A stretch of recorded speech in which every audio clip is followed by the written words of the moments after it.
I love going to auctions, especially in a foreign country. They're great places to watch people, and if you like horses, to see a lot of those as well. I was hoping to find out how much a decent ranch horse might cost. And there were plenty of reasons not to buy. Some were mules, some were too bad-tempered, some were way too small, and some were too big. The gray tail's 14 and the white tail's 15. They're full-blooded sisters. They're registered. Too fancy by far. Too attached. And some were just too sad. But looking around, there were plenty of good quality quarter horses here. Some were obviously private sales, while others were being sold by dealers.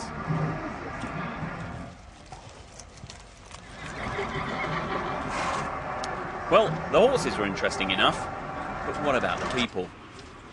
$525. Indeed, buys a good one. Number 618. Down high, and $500 there, and a quarter here, and a $25 down, $500 and a quarter, and a quarter, and a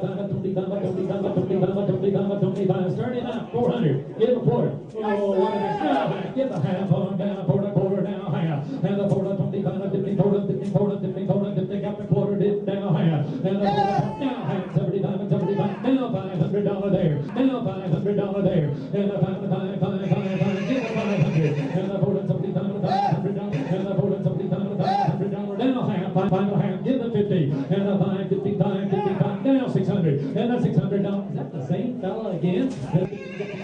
Give a half on down, quarter now higher, and a quarter, 25, dipping quarter, they got the quarter, dip down higher, and a quarter, now half, 75, now $500 there, and a 555, give a 500, and a quarter, $500, now half, give a 50, and a 555, now 600. Blake Newfer is the chief auctioneer at Warland.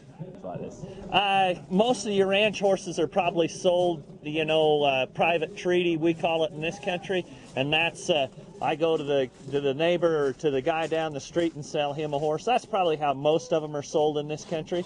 But we do get a lot of ranch horses through the auction here. And how much does a kind of just ordinary plug standard working ranch horse go for? Well, you'll have your kind that of course, they're using a ranch horse all of the time. Those horses will run from anywhere from $2,000 to $3,000. The normal run-of-the-mill guy that uses a horse once in a while, he's only going to want to spend between $1,250 and $1,800, something like that. Oh, those horses, if they're taken care of and fed right and that kind of thing, they're gonna last till 14, 15 years old. Most of them are going to be around that 18 years old when a horse is really in his prime, and then those guys might bring those horses to town because they've got young horses coming up. And do people care about colours? Personal preference about, as far as color. Feet colour? Yeah, they really like that feet color. They like a black foot on a horse and a large bone on a horse. The black feet hold up better than the white feet. There's an awful lot of white feet going through the ring today, aren't there? Yeah, you notice that. You bet. Does that put people off? Does that affect the price? Probably with this crowd, it really don't. With this crowd here, because they're looking at a horse, probably mainly you'll take him to the arena and use him as a performance horse. Those guys don't worry about it because those horses are getting shod anywhere from 4 to 6 weeks, something like that. With a ranch horse, they just want something that's easy to look after. Yeah, exactly. Low maintenance kind of a deal. And on the ranch, they've got a horse which is in the Hancock strain. It tries to dump everybody every morning. That's kind of the history of those horses. You betcha. Why do people tolerate that? Well, because on the other hand, they might be that way, but they're a tough horse. They're a good cow horse. They go naturally to the cow. You can run up and rope something. Most of those Hancocks are good, big-boned horses, and they're going to really be able to run up and rope a bull and drag him down the road a ways. You bet.